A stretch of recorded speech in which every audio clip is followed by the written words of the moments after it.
윤석열 대통령 체포영장 집행은 지난 3일 아침부터 숨가쁘게 진행됐지만 5시간 반 만에 결국 무산됐습니다. 피의자의 태도에 유감을 밝힌 공수처는 내일까지인 유효기간 안에 체포영장 집행에 다시 나설 걸로 보이는데요. 이런 가운데 8인 체제를 갖춘 헌법재판소는 지난 3일 윤 대통령 탄핵 심판 두 번째 변론 준비기일을 진행했습니다. 전문가 연결해서 체포영장 집행과 탄핵 심판을 둘러싼 여러 법률적 쟁점들 짚어보겠습니다. 김성수 변호사님 나와 계십니까? 네, 안녕하세요. 김성수 네, 변호사입니다. 안녕하십니까. 이틀 전에 윤 대통령 체포영장 집행이 불발이 됐습니다. 그러면서 공수처의 수사 속도가 늦춰지고 있는데 만약에 체포영장 집행이 경호처 저지 없이 이루어졌다면 공수처 수사 어떻게 진행됐을 거라고 보십니까? 예, 만약 체포영장 집행을 통해서 피의자의 신변을 확보했다라고 한다면 결국에는 공수처에서 이 윤석열 대통령에 대한 피의자 신문이 이루어졌을 것입니다. 그리고 그 신문 내용에 따라서는 이 48시간 내에 구속영장 청구 여부를 결정을 할 수가 있기 때문에 이 공수처에서는 구속영장을 청구할지 여부를 검토했을 것으로 보이고, 만약 이 영장 청구가 이루어졌다라고 한다면 이 법원에서 구속영장 같은 경우에는 영장 실질심사 이 기일을 가지고 이 각각의 주장을 이제 개진할 수 있는 기회를 받을 수가 있기 때문에, 그렇게 된다라고 한다면 윤석열 대통령 측이 현재 이 사건과 관련해서 어떠한 이 주장을 하고 있는지가 조금 더 구체적으로 정리되는 계기가 됐을 수 있을 것 같습니다. 네, 또 이 영장 집행에 나섰던 인력을 좀 보면 공수처 인력이 30명, 또 경찰 인력이 120명, 모두 150명에 달했는데요. 이들은 각자 어떤 역할을 담당했던 건가요?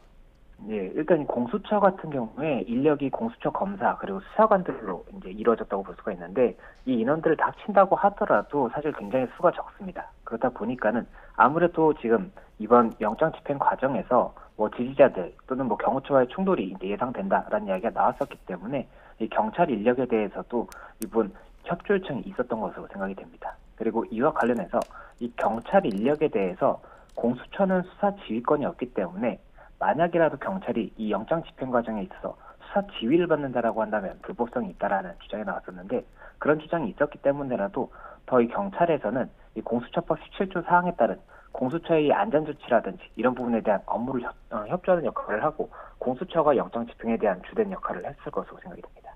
예, 대치가 5시간 반 동안 이어졌습니다. 공수처가 오후 1시 반쯤에 집행중지를 선언하고 철수를 했는데 이 집행중지를 결정한 까닭에 대해서 현장의 안전을 우려했다고 밝혔거든요. 그런데 그 일각에서는 뭐 공수처의 2차 체포 시도를 위한 명분 쌓기다 이런 해석도 나오는데 변호사님께서는 어느 쪽으로 보십니까?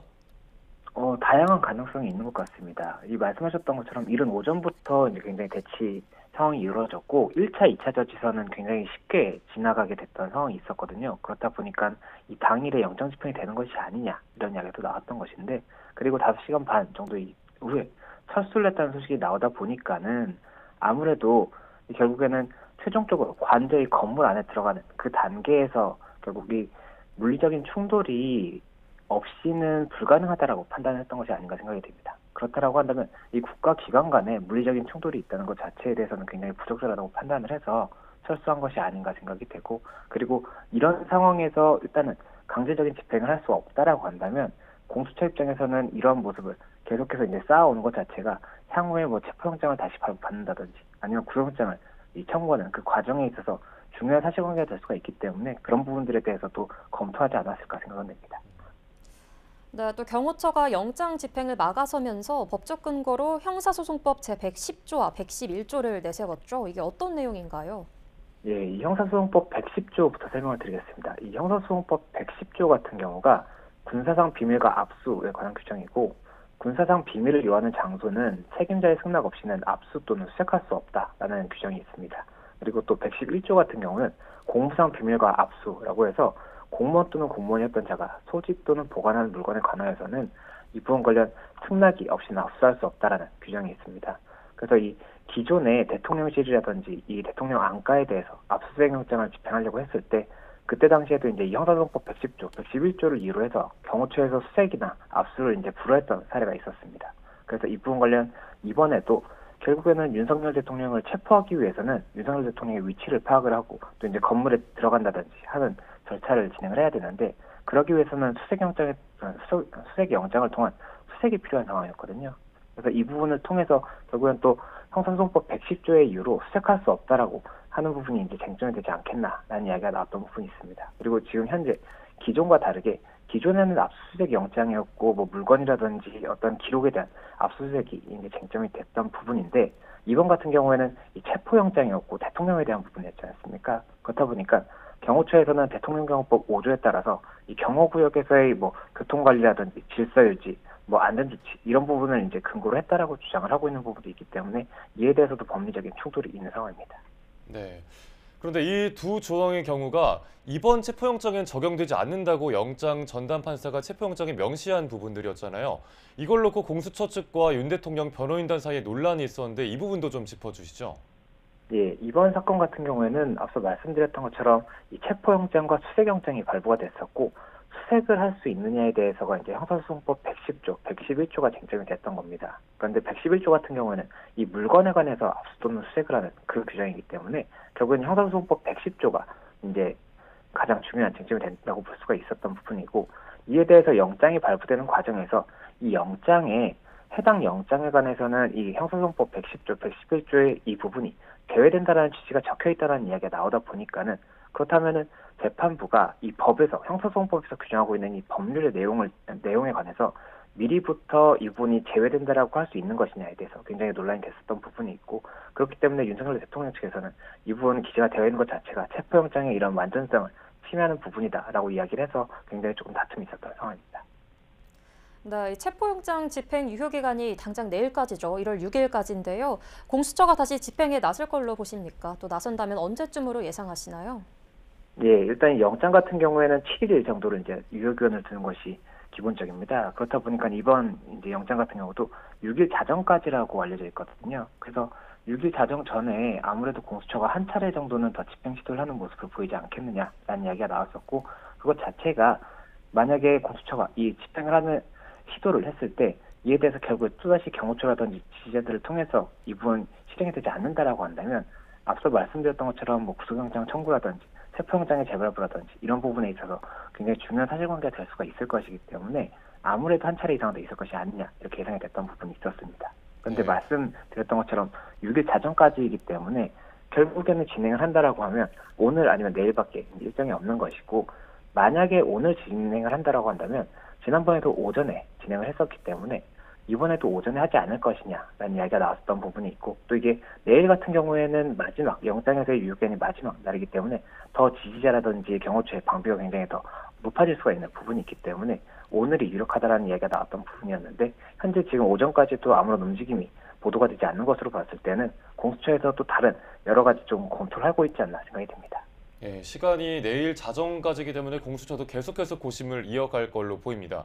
그런데 유효기간 안에 집행이 이루어지지가 않으면 공수처 입장에서는 영장을 다시 청구할 가능성이 높을지 아니면 조금 전 말씀해 주신 사전 구속영장 청구의 가능성이 높을지 변호사님께서는 어느 쪽의 가능성을 더 두시나요?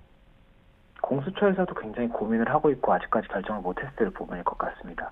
체포영장을 다시 한번 발부를 받아서 체포를 시도하는 모습을 보이는 것이 법원이라든지 이 관련 사건의 진행에 있어서 더 도움이 된다라고 생각을 할 것인지 아니면 말씀드렸던 것처럼 구속영장을 신청하게 되면 이 영장 심사 과정에서 윤석열 대통령 측의 여러 가지 사실관계에 대한 구체적인 답변이 나올 것이기 때문에 이를 통해서 사건의 이 진행 자체가 조금 더 빨리 이루어질 수 있도록 노력을 할 것인지 이런 부분에 대한 고민을 할 수밖에 없는 것으로 보이고 그렇다 보니까는 오늘이라든지 내일 이 체포영장의 집행에 대한 재집행 여부에 대한 고민도 있을 것인데다가 만약에 그 집행이 이루어지지 않는다라고 한다면 그에 대해서 어떻게 할 것인지도 굉장히 여러 가지 가능성을 두고 생각할 수밖에 없을 것 같습니다. 네, 또 이 영장을 청구하는 관할 법원을 두고도 공방이 있었습니다. 지난번에는 서부지방법원이었죠. 이 청구하는 관할 법원은 어떻게 결정되는 건가요? 네, 이 부분에 관해서도 이제 공수처법 26조, 31조가 쟁점이 된다고 볼 수가 있을 것 같습니다. 이 31조 같은 경우는 공수처 검사가 공소를 제기하는 이 사건의 경우에는 서울중앙지방법원의 관할로 하는 것이 원칙이고 다만 범죄지, 증거 소재지, 피고인의 특별한 사정 등을 고려해서 이 다른 관할 법원에 공소를 제기할 수 있다라고 명시가 되어 있습니다. 그리고 또 26조 같은 경우에는 수사처 검사가 이 부분 기소를 할 수 없는 그런 부분에 대해서는 이 서울중앙지방검찰청 소속 검사에게 사건을 송부하도록 되어 있습니다. 그렇다 보니까 서울중앙지방검찰청의 대응법원이 서울중앙지방법원이기 때문에 만약에 공수처가 이 영장 청구라든지 이 법원에 대한 어떤 청구를 할 때는 서울중앙지방법원이 됐어야 되는 것이 아니냐라는 이제 논란이 있는 것이고, 다만 이 부분에 대해서 말씀드렸던 것처럼 이 재판 관할이라든지 뭐 서울중앙지검에 대한 송부 부분이 이제 명시가 되어 있는 것이지, 영장 청구에 대해서 명확하게 어느 관할에 해야 된다라는 것으로 볼 수는 없는 부분이 있기 때문에 이에 대해서도 해석이 굉장히 분분할 수밖에 없는 것 같습니다. 네. 이번 체포영장 집행 실패를 두고 공수처와 공조본에서 수사 의지가 좀 약했던 게 아니냐, 아예 좀 더 많은 인력을 데려가야 한 게 아니냐, 이런 비판도 나오는데 여기에 대해서는 어떻게 보시나요? 예, 인원 자체가 몇 명이 이제 투입이 되었느냐, 이것도 뭐 여러 가지 수사의 의지라든지 이런 것들을 보여주는 지표다라고 이야기를 할 수가 있겠습니다만, 지금 같은 경우에도 이 관저, 이 내부의 뭐 도로라든지 이런데 저지선을 들어갔던 사람들이 150명 정도라고 이야기가 나온다라고 한다면 아예 적은 인원은 아닙니다. 그리고 이 아예 적은 인원이 아닌 상태에서 경호처와 만약이라도 충돌이 있다라고 한다면 결국에는 누군가가 부상을 입는다든지 이런 상황이 발생할 수가 있는데, 국가기관 간의 이런 물리적 충돌을 통해서 이분 누군가가 부상을 입는 그런 상황은 아무래도 공수처에서도 그리고 경호처에서도 피할 수밖에 없는 상황이기 때문에, 그런 부분으로 인해서 이 철수를 했던 그런 부분이라고 볼 수가 있는 것이지, 이분 뭐 인력을 더 투입해서 강제적인 행사를 했어야 된다 이렇게 단정하기 조금 어려운 것 같고, 그리고 공수처 같은 경우에 이번 사건에서도 계속해서 수사 의지가 없다라든지 수사 역량이 부족하다 이런 이야기가 나오는 상황이기 때문에 그런 시선을 감안해서라도 더 적극적으로 할 수밖에 없는 상황인데, 그럼에도 불구하고 물리적 충돌은 피할 수밖에 없었다 이렇게 해석을 해야 될 것 같습니다. 네. 그럼 경호처에서 그렇게 많은 인력이 저항을 할 거라고 공수처 입장에서 예상을 못했던 부분도 좀 있을까요? 경호처의 인원 자체가 뭐 경찰이든 공수처에서든 어느 정도의 파악이 가능한 부분이 있었을 것입니다. 이 뭐 군에서 일부 이제 파견이 나온 그런 상황이 있었고, 또 경찰에서도 파견이 나온 상황이 있지 않습니까? 그렇다라고 한다면 이 공수처에서도 어느 정도의 인력이 내부에 있을 것이다라는 것을 파악을 할 수가 있는 부분이었는데, 그 부분 관련해서 그보다 더 많은 인력을 투입을 해서 강제적인 행사를 하는 부분을 검토를 했다라고 한다면, 말씀드렸던 것처럼 이 물리적 충돌로 인해서 결국에는 누군가가 부상을 입는 그런 상황까지도 발생을 할 수가 있고, 그렇게 된다라고 한다면 이에 대해서 지금 윤석열 대통령 측에서는 이 체포영장의 집행 자체가 불법하다라고 주장을 하고 있기 때문에 네. 오히려 공무집행 방해라든지 이런 쟁점이 될 수가 있는 것이거든요. 그래서 아무래도 서로가 다 공무집행 방해를 하고 있다라고 주장을 하고 있는 상황도 있기 때문에라도 더 서로 신중할 수밖에 없고 조심스러울 수밖에 없지 않을까 생각이 듭니다. 네, 또 이와 관련해서 경찰 국가수사본부 특별수사단은 이 경호처장과 차장을 특수공무집행 방해 혐의로 입건하고 또 출석하라고 했는데요. 출석할 거라고 보십니까? 또 만약 출석한다면 어떤 조사가 이루어질까요? 예, 현재 경호처장 그리고 차장 같은 경우에 이 경찰의 통보에 대해서 1월 6일 이 유효기간까지는 대통령의 곁을 떠날 수 없다라고 해서 출석을 할 수 없다라는 답변을 한 것으로 알고 있습니다. 그리고 이후에 이제 1월 6일 이후에 그럼 출석해달라는 이야기가 있었다라고 하는데, 1월 6일 이후라고 하더라도 상황이 종료된 것이 아니라고 한다면 이 경호처장 그리고 차장 같은 경우에는 출석 통보에 대해서 능랄지 여부를 아마 고민을 할 수밖에 없지 않을까 생각이 되고, 이게 만약에라도 출석을 하지 않는 것이 이제 쟁점이 된다라고 한다면 형사소송법 200조의 2가 영장의한 체포이고, 이 영장의한 체포 같은 경우가 죄를 범하였다고 의심할 만한 상당한 이유가 있고 정당한 사유 없이 출석에 불응하거나 불응할 우려가 있는 경우에 체포영장이 발부가 되는 것이기 때문에, 만약이라도 이 부분 출석을 계속해서 하지 않는다라고 한다면 경찰에서는 이 영장의한 체포를 고민을 할 수가 있는데, 이 영장의한 체포를 청구를 했을 때 법원에서 이 경호처나 차장에서 이런 답변이 정당한 사유 없이 출석을 하지 않는 것이냐라고 볼 수 있는지에 대한 해석에 대한 다툼이 있을 수가 있기 때문에, 이런 여러 가지 법적인 쟁점이 있을 것으로 보여서 이에 대해서도 수사기관에서 언제까지 출석을 하는 것인지 이런 부분을 굉장히 좀 여러 가지로 고민하고 홍보할 수밖에 없을 것 같습니다. 예, 참 여러 현안들이 얽혀 있는데 이 내일까지가 체포영장 집행 유효기간인 만큼 관련 상황 지켜봐야겠고요. 이번엔 윤 대통령 탄핵 심판 진행 상황 살펴보겠습니다. 네, 지금까지 변론 준비기일이 2번 열렸잖아요. 이제 변론 기일이 화요일, 목요일부터 진행이 될 텐데 이 변론 준비 기일과 변론 기일의 차이점 좀 알려주시죠. 예, 이 변론 기일 같은 경우가 이제 본격적인 이 기일이라고 볼 수가 있고, 이 변론 준비 기일 같은 경우에는 이 전체적으로 사건을 어떻게 진행할 것인지 큰 틀을 잡는 그런 기일이라고 볼 수가 있습니다. 그렇기 때문에 일단 변론 준비 기일에서는 쟁점이 무엇인지에 대해서 정리를 하고, 그리고 각각의 쟁점에 대해서 이제 청구인 쪽인 국회, 그리고 피청구인 쪽인 윤석열 대통령 측이 각각 사실관계는 이렇고 이 부분에 대해서 어떠한 뭐 법리적인 쟁점이 있다, 이런 것들을 주장을 하고, 이에 대해서 내가 어떻게 증명을 하겠다라는 것들을 이제 제시를 하게 되는 겁니다. 그래서 이 변론 준비 기일을 통해서 전체적인 틀을 마련한 다음에 각각의 기일에서 그 틀에 따른 진행을 하는 그런 과정이 될 수가 있기 때문에 일단 변론 준비 기일이 굉장히 중요하다고 볼 수 있는 그런 부분이 있고, 현재 변론 준비 기일을 2회에 있어서 마치고 그다음에 이제 변론 기일이 진행될 거라고 하다 보니까는 이제는 조금 더 적극적으로 아마 답변이 이루어지지 않을까 생각이 듭니다. 네, 이 국회 탄핵소추위원 측과 윤 대통령의 대리인단 이렇게 양측이 맞서게 되는데요. 각각 어떤 규모로 또 어떤 분들로 구성돼 있나요? 예, 이 국회 측이 이제 청구인이라고 볼 수가 있는 것이고, 이 국회 측 같은 경우에 소추위원이 정청래 국회 법제사법위원장입니다. 그리고 이 국회 대리인단에는 이 공동 대표이자 헌법재판관을 지낸 송두환, 김희수 변호사 등이 구성이 되어 있습니다. 그리고 이 피청구인인 윤석열 대통령 측에서는 이 헌법연구관을 지낸 배보영 변호사, 그리고 또 판사 출신 배진환 변호사, 또 고검장 출신 윤곽근 변호사, 그리고 또 최근에 추가 서임계를 제출한 최거훈 서성건, 도태우 김계리 변호사 등이 구성이 되어 있다 보니까는 이 변호사들이 각각 어떠한 역할을 할 것인지도 여러 가지로 기초가 주목되고 있습니다. 네. 양측의 주장이 굉장히 팽팽하게 맞서고 있는 상황입니다. 윤석열 대통령 변호인단 측에서 어떤 주장을 하고 있는지 핵심 논리 짚어주시겠습니까? 예, 이 결국에는 탄핵 심판에서 가장 중요한 부분은 법률 또는 헌법상의 위배 행위가 있었느냐, 그리고 그러한 행위가 이 파면에 이를 정도의 중대한 부분이냐가 쟁점이 되는 겁니다. 그래서 국회 측에서는 이 부분 위반 혐의에 대해서 쟁점을 이제 5가지 정도로 제출을 했었고, 이에 대해서 이제 헌법재판소에서는 4가지 정도로 다시 한번 쟁점을 정리를 했다라고 합니다. 그러면 이 4가지에 대해서 각각 사실관계에 대해서 뭐 이 포고령에 대한 공포행위라든지 이런 부분이 어떠한 헌법상의 위배행위가 된다라고 이제 서로 간에 주장을 하고, 헌법상의 위배행위라고 국회 측에서는 주장을 할 것이고, 윤석열 대통령 측에서는 헌법상의 위배행위가 아니다 이렇게 주장을 할 것이고, 이 각각의 아니라고 하는 것에 대한 사실관계를 제시하고 또 맞다라고 하는 것에 대한 사실관계를 제시하는 그런 과정을 통해서 어느 쪽의 사실관계 주장에 더 신빙할 수 있느냐, 이런 부분까지도 구체화하는 그런 작업이 있을 것이기 때문에 여러 가지로 일단은 여러 가능성을 두고 봐야 되는 것이고, 이 사실관계 자체가 어떻게 되는지가 가장 중요한 사건이라고 볼 수가 있습니다. 네, 또 헌재가 국회 측의 12상 비상계엄 수사 기록 확보 요청을 채택했다는 뉴스도 있었죠. 이게 어떤 의미인가요? 예, 앞서 말씀드렸던 것처럼 사실관계를 이제 증명하는 것이 가장 중요한 부분인데, 이 국회 측에서는 현재 이 12.3 비상계엄 수사기록 확보 요청을 했다는 겁니다. 그래서 이 수사기록 확보가 어떤 부분이냐면, 지금 윤석열 대통령 같은 경우에는 실질적으로 피의자 조사라든지 이런 부분이 이루어지지 않았기 때문에 수사기록을 할 수 있는 부분이 많이 없을 것으로 보이고, 다만 이제 뭐 김용현 전 장관이라든지 각 사령관들에 대한 수사는 지금 공소 제기가 돼 있는 상태지 않습니까? 그렇다 보니까 이 공소 제기가 돼 있는 이런 수사 기록에 대해서는 이 부분 헌재에서 그 기록을 받아서 이 사실관계를 파악하고 증명하는 데 사용을 하고자 하는 그런 부분을 이제 이야기를 했던 부분이고, 이에 대해서 윤석열 대통령 측에서는 이 기록 확보에 대해서 이 헌재법상에 뭐 여러 가지 근거를 유로해서 송부하면 안 된다는 취지의 주장을 했던 것으로 보이는데, 일단 헌재에서는 국회 측의 이 요청을 받아들여서 수사 기록을 확보하는 그 절차를 진행할 것이라는 소식입니다. 예. 이제 변론 준비 절차는 끝났고 오는 14일부터 본격적인 탄핵 심판, 탄핵 재판이 돌입한다고 합니다.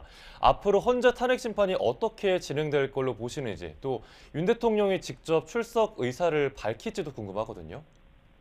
네, 아무래도 변론 기일에는 당사자가 출석하는 것이 원칙이고, 만약에 출석하지 않는 경우에는 대리인을 통해서 진행을 할 수가 있습니다. 그렇다 보니까 출석을 할 것이냐에 대해서도 쟁점이 될 수가 있는 부분이, 만약이라도 출석을 하는 과정에서 이 공수처가 뭐 체포라든지 뭐 영장의한 체포, 긴급 체포 이런 것들을 고민을 하고 있다라고 한다면 그 과정도 문제가 될 수가 있을 것이기 때문에 아마 윤석열 대통령 측에서는 그런 부분까지도 종합적으로 고민을 할 수밖에 없지 않나 생각이 되고, 그리고 이제 쟁점에 대해서는 지금 내란죄와 관련해서 이 소추 의결서에 변동이 있었다, 그렇지 않다라고 이제 또 다투는 부분이 있기 때문에 이에 대해서도 법리적인 이 정리를 통해서 각각의 주장에 대한 이 판단이 있을 것으로 보입니다. 만약에라도 소추 의결서가 변경이 됐고 그것이 절차에 의해서 변경된 것이 아니라고 한다면 그 부분에 대해서는 판단이 이제 보류가 돼야 되는 부분이 있기 때문에 그런 부분에 대한 법리적인 다툼도 있을 수가 있는 것이어서, 일단은 각자 이 청구인과 피청구인이 각각의 주장을 개진을 하고 헌법재판소에서 진행 과정에서 뭐 이런 부분에 대해서 주장을 했는데, 그럼 이거에 대한 증거를 뭐 어떤 것들을 더 추가로 제출해 달라든지 아니면 어떤 주장에 대해서 근거가 무엇인지를 조금 더 명확해 달라, 이런 부분까지도 이제 주문을 할 수가 있는 부분이 있어서 여러 가지 그런 상황들을 제가 지켜봐야 될 것으로 보입니다. 네, 이제 내일은 8인 체제를 갖춘 헌법재판소가 첫 재판관 회의를 연다는 소식도 들어왔습니다. 지금 대통령 탄핵 심판 말고도 헌재에는 많은 현안이 쌓여 있는데요. 이 회의에선 어떤 내용들이 논의될까요? 예, 일단 가장 중요한 논의 내용은 이 변론 기일에 대해서 어떻게 진행할 것인지가 가장 중요한 내용이 아닐까 생각이 됩니다. 다만 말씀하셨던 것처럼 지금 현재 뭐 한덕수 국무총리에 대한 이런 탄핵 심판 판단도 있는 부분이 있기 때문에 그런 부분들에 대해서도 신속하게 진행을 해야 되는 부분이 있다라고 한다면 이 부분을 어떻게 처리할 것인지에 대해서도 고민을 하고 이에 대해서 각각의 결정이 있을 수가 있기 때문에 그런 부분까지도 종합적으로 브리핑이 나오지 않을까 생각이 됩니다. 네, 오늘 말씀 여기까지 듣겠습니다. 지금까지 김성수 변호사와 함께 체포영장 재집행 가능성 또 탄핵 심판 관련 법률적 쟁점 짚어봤습니다. 오늘 말씀 고맙습니다. 네, 고맙습니다.